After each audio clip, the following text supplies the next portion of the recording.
The death toll in Turkey grows to near 7,000. As more bodies are pulled from the earthquake rubble, there are stories of dramatic rescues after people being buried alive for 2 days.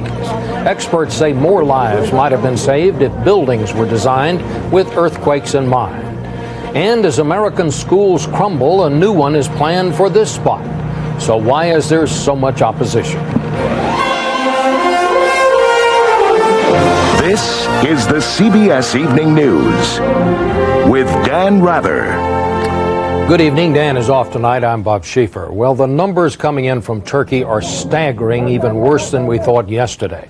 As darkness fell over Istanbul, officials said as many as 75,000 people may be missing, dead, or injured in the quake. It has become one of the worst natural disasters of our time, yet as people continue to be found alive, it is a disaster interspersed with seeming miracles. A huge portion of Turkey is the scene of a tremendous, heroic international rescue effort. Even in their sorrow, there have been hundreds of little celebrations as one person after another, many of them children, has been pulled from the rubble. By hand and by crane, thousands of buildings are being searched. Those who were found have been buried beneath the rubble for more than 2 days. An Israeli team found this man. We heard the voice under the walls. The United Nations estimates as many as 35,000 people may still be trapped. This man pleaded with the police to help him search because as each day passes, exposure and dehydration makes survival more difficult. With hospitals jammed, the injured are being cared for virtually anywhere there's room. A parking lot, a soccer stadium. At least 7,000 are believed dead, more than 33,000 injured. With block after block of buildings crushed in many areas, people are depending on handouts of food. There was one bit of good news. Planes dropping chemicals helped bring a major refinery fire under control. What to do with the dead has also become a problem. In one town, a skating rink has been converted into a morgue where bodies are being kept until they can be identified and buried. Among the dead were 4 American children and their grandfather who'd come to Turkey to visit relatives. For others, the funerals have begun.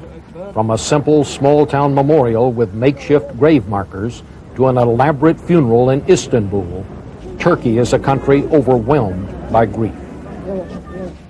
Rescue workers from around the world are streaming into Turkey, bringing with them badly needed equipment and expertise, but they are racing the clock and fighting the forces of gravity.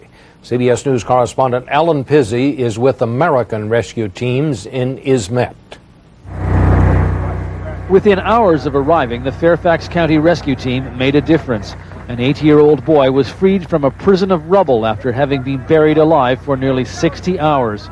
His parents died, but 2 other relatives may be alive, and the firemen kept digging.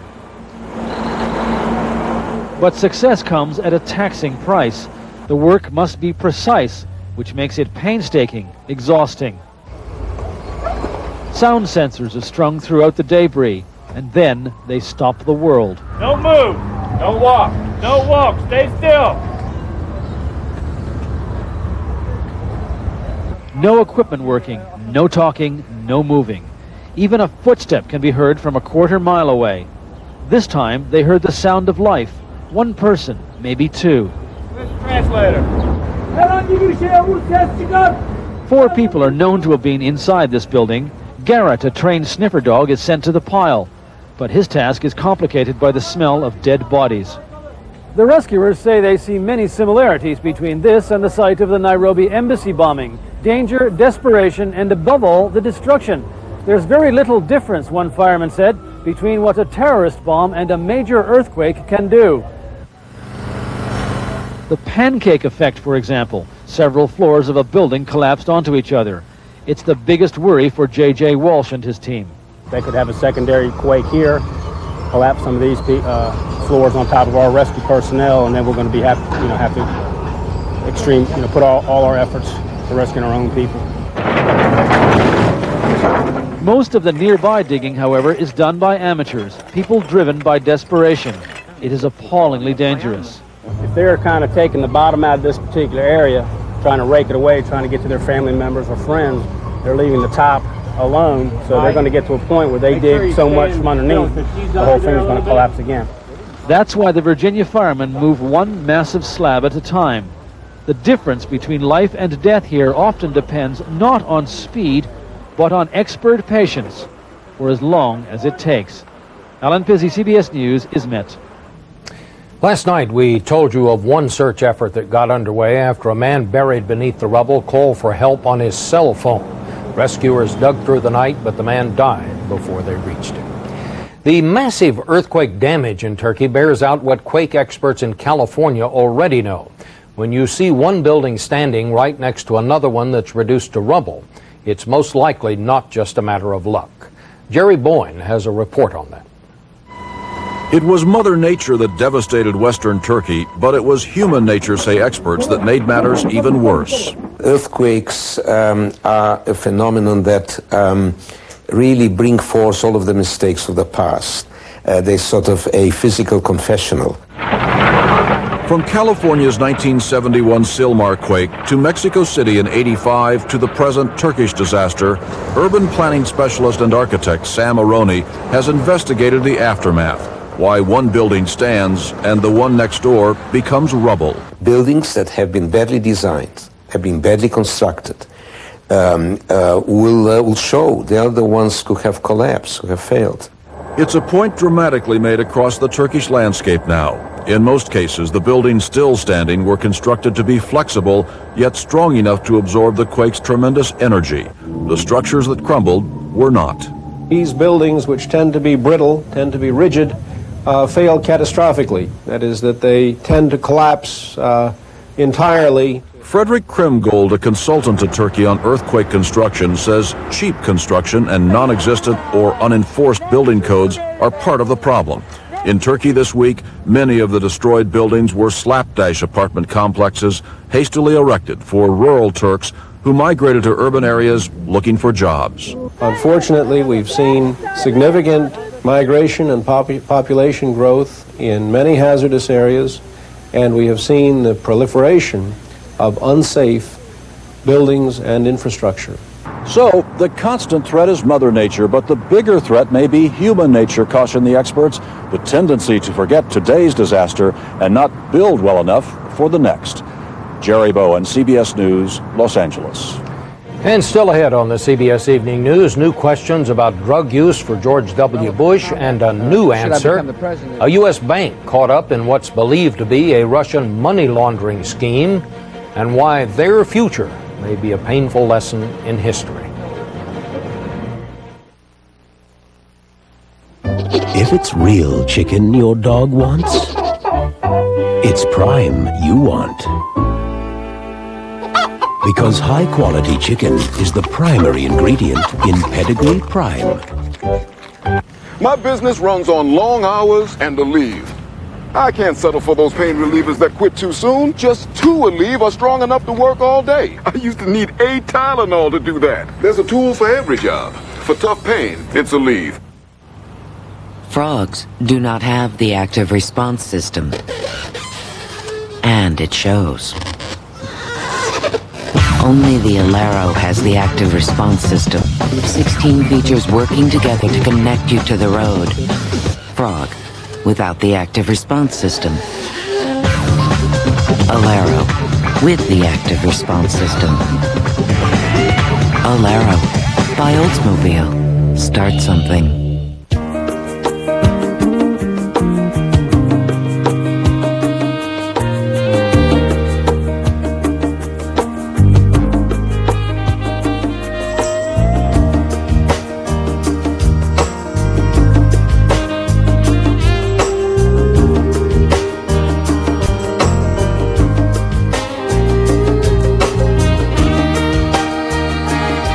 Ask your doctor about Viagra. In the presidential campaign, if Texas Governor George W. Bush thought his responses yesterday would end the questions about past drug use, it certainly didn't turn out that way. There were more questions today everywhere he went. Eric Ingberg has our report.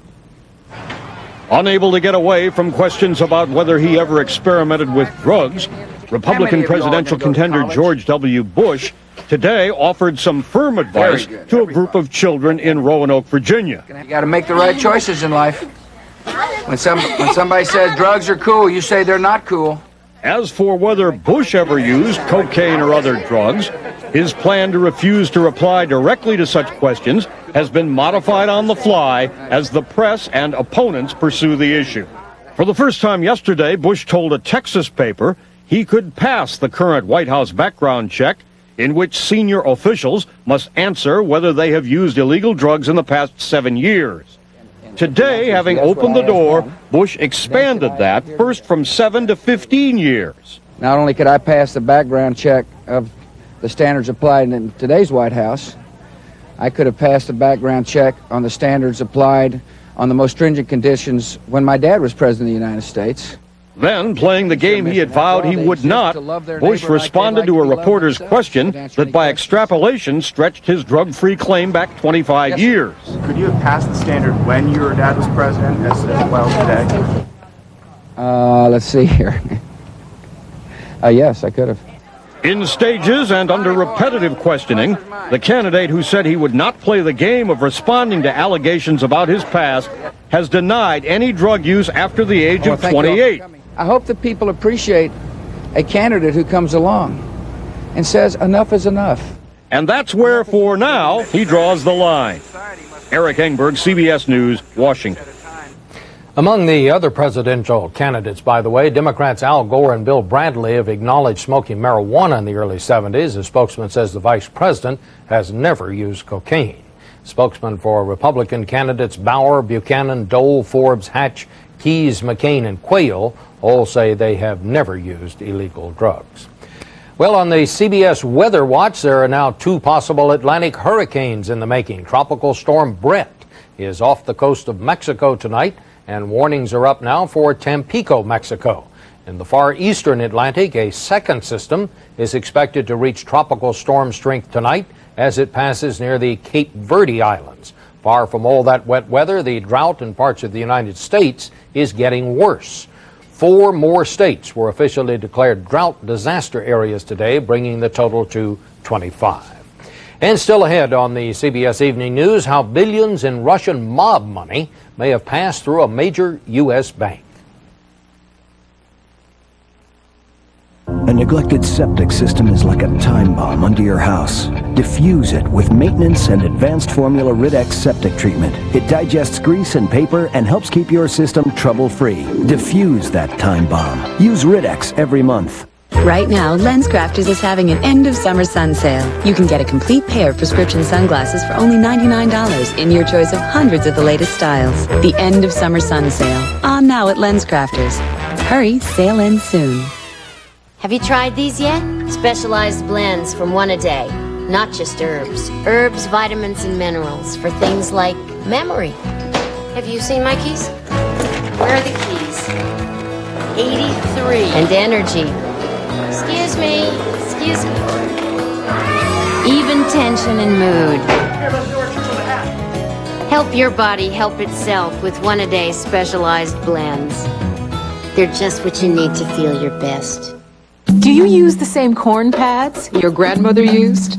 Well, there's a breakthrough. Band-Aid brand corn relief cushions. It covers the whole corn, relieving the awful, painful pressure.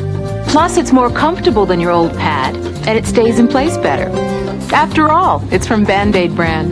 Band-Aid brand cushions for feet. A breakthrough in corn pain relief. For blister prevention, calluses, and bunions, try the line of Band-Aid brand cushions for feet.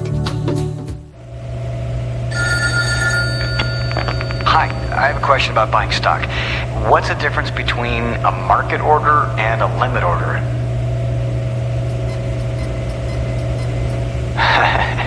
Hello?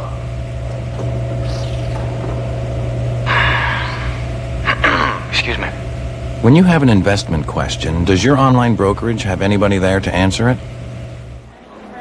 We do.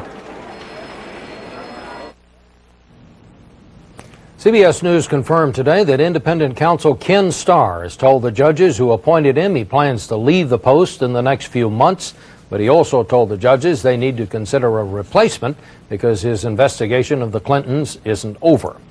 The FBI is investigating a wide-scale money laundering operation suspected of cleansing billions of dollars in illicit profits through a major U.S. bank.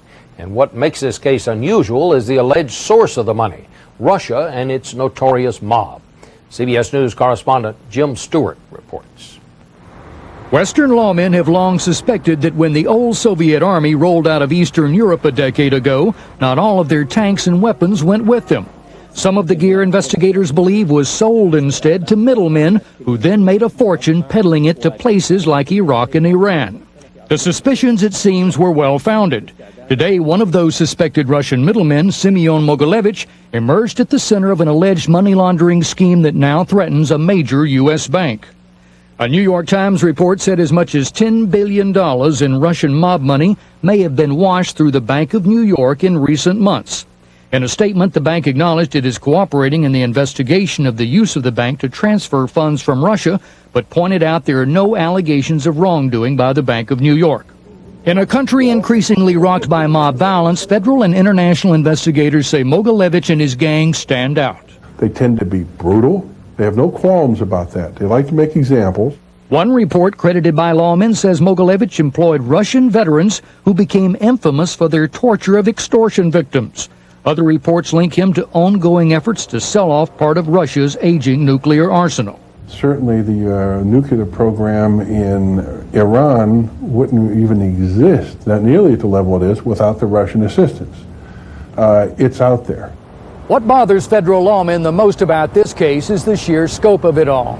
In one 6-month period, the bank was reportedly flooded with 10,000 Russian mob transactions, totaling more than $4 billion, and apparently they had a great deal more where that came from. Jim Stewart, CBS News, Washington. And still ahead on the CBS Evening News, a new report says there's a shrinking pool of teachers for a big swell in school-aged children. Harvey Oswald killed him. They found. Finally, a polished brass finish that holds up under siege. New brilliance for the kitchen. From Delta, it's guaranteed to shine for life. Delta, the faucet. Great meal. Uh-oh, gas pressure. What now? What else? Gas-X, with the most powerful medicine for fast relief. Nothing works faster. Hey, wanna go for ice cream? Gas-X, the power to fight gas fast. I'm not a person who rushes into things until they're great. Like this new fabric spray, Resolve Fabric Refresher. It gets rid of odors safely and permanently, and dries faster than the leading brand. See, Resolve has this quick-drying spray that removes the toughest odors with a gentle mist. Your sofa's not only fresh-smelling, in minutes it's dry. New quick-drying Resolve Fabric Refresher. Why wait? It's in your laundry aisle now.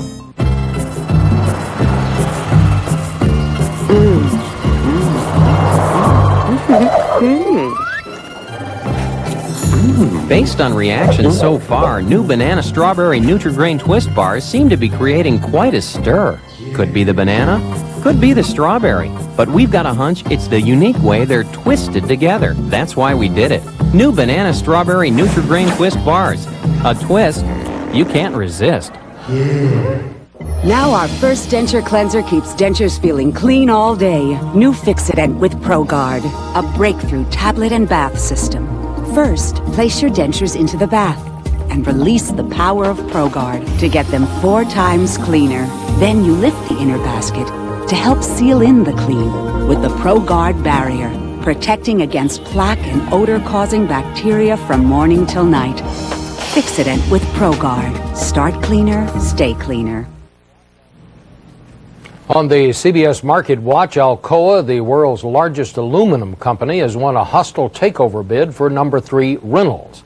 And on Wall Street, stocks closed lower. The Dow is off 27 points, NASDAQ down 36.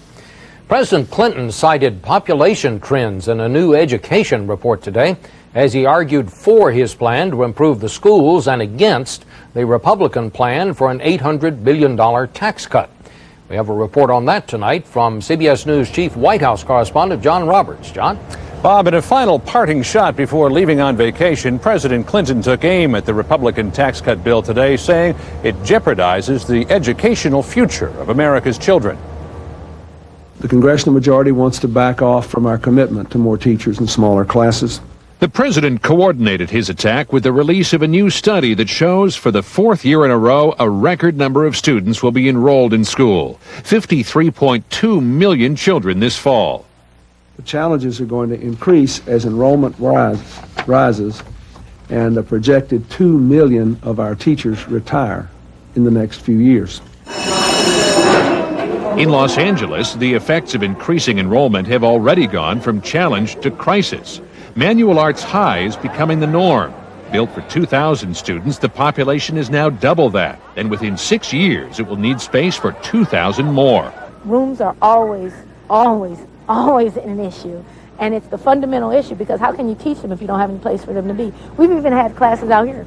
The president has earmarked money from the projected budget surplus to build new schools, fix aging ones, and hire more teachers. But conservatives say the federal government should stay out of the construction business. I think the goal ought to be boosting academic achievement, not focusing on things like class size reduction, hiring more teachers, building more schools. The Republicans say their tax cut plan puts money for education into the hands of states and parents to use as they see fit. The president says any way you do the math, the numbers just don't add up. And though he vowed again today to veto the bill, he sounded a note of optimism before leaving, saying he believes a compromise can be worked out when Congress returns in September. Bob? Thank you, John. Coming up next, one Mississippi town has found the money to build a sparkling new school. So why are so many people against it?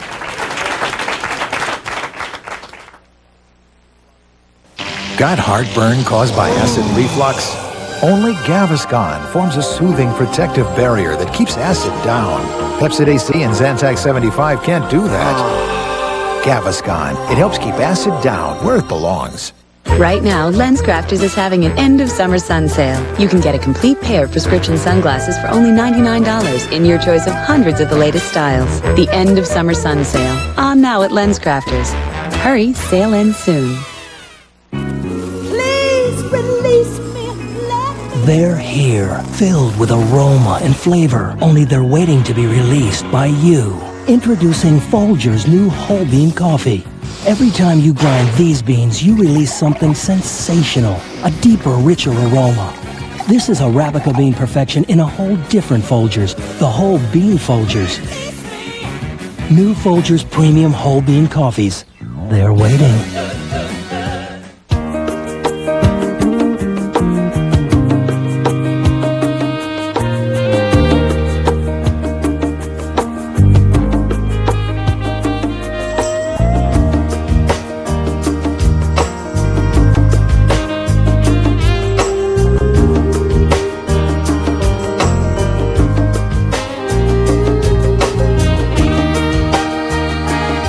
Ask your doctor about Viagra. Got dirty sweat stains? Spray and Wash Advanced Stain Care penetrates faster than Shout and powers out those dirty sweat stains. See? So go ahead and let them go with Spray and Wash.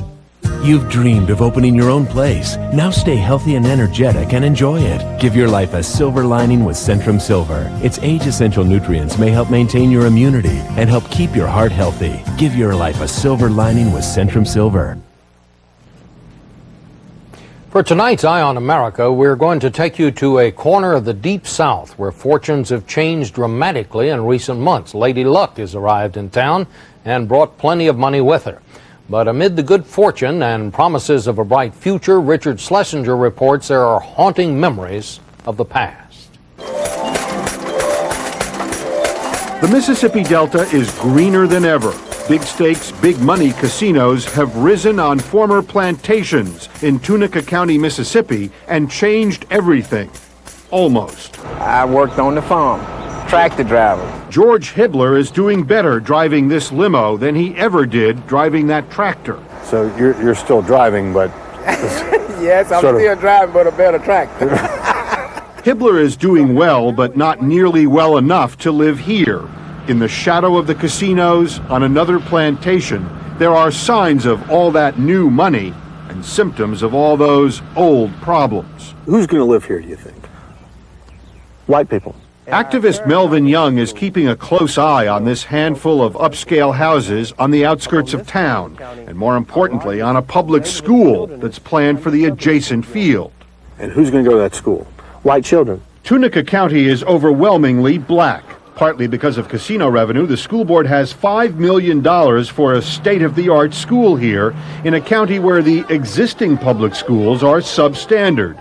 So why would anyone object? What this county is attempting to do is to use public funds to build a school for all white children. Washington, D.C. Attorney Judy Brown and others believe once the new school is built, more high-priced houses will be built in the area called Robinsonville.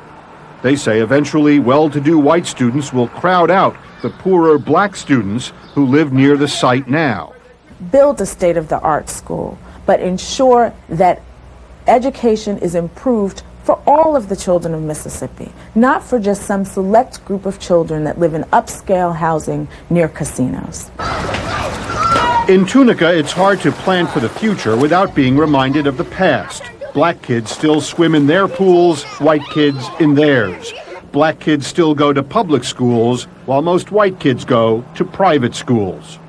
The school system here has been under a federal desegregation order for years, and the government has said it opposes this new project.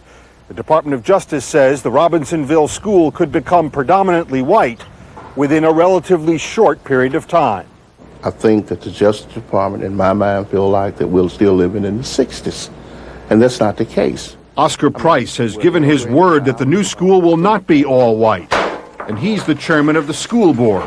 We would do whatever it took to make that racial balance come out right.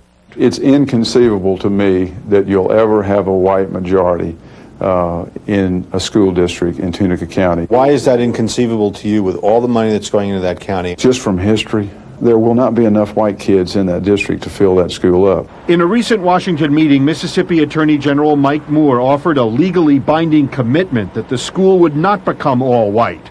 And that, he says, is more than any federal action has ever done here. I just know the history. I mean, you can't get away from the fact that in Tunica County you got 2,000 black kids going to school with 39 white kids after 30 years of desegregation orders. It's history that haunts this issue, and it's not distant history. Just this year, the local newspaper printed an ad for houses in what is still called the colored subdivision. Casino dollars might be a way to fund a new future, but Tunica is still paying for its past. In Tunica, Mississippi, I'm Richard Schlesinger for Eye on America. And that's the news. Dan Rather will be along later tonight with 48 Hours. Here's Troy Roberts with a preview. Do dolphins have a dark side, just like we do? Why would these playful creatures turn violent? I felt this jaw grab my buttocks and pull me under. Later on 48 Hours. For Dan Rather, this is Bob Schieffer, CBS News in New York. Good night. For news 24 hours a day, CBS.com on the internet and on our interactive partner, America Online, at keyword CBS News.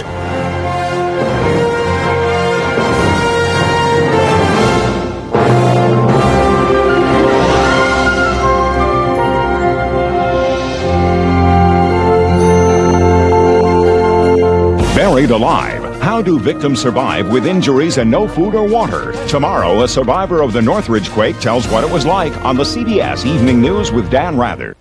Soar with this elite skydiving team tomorrow on This Morning. CBS News. Thunderstorms have produced some hail and wind damage in our area, and we're continuing to see some on Sky Tracker 5.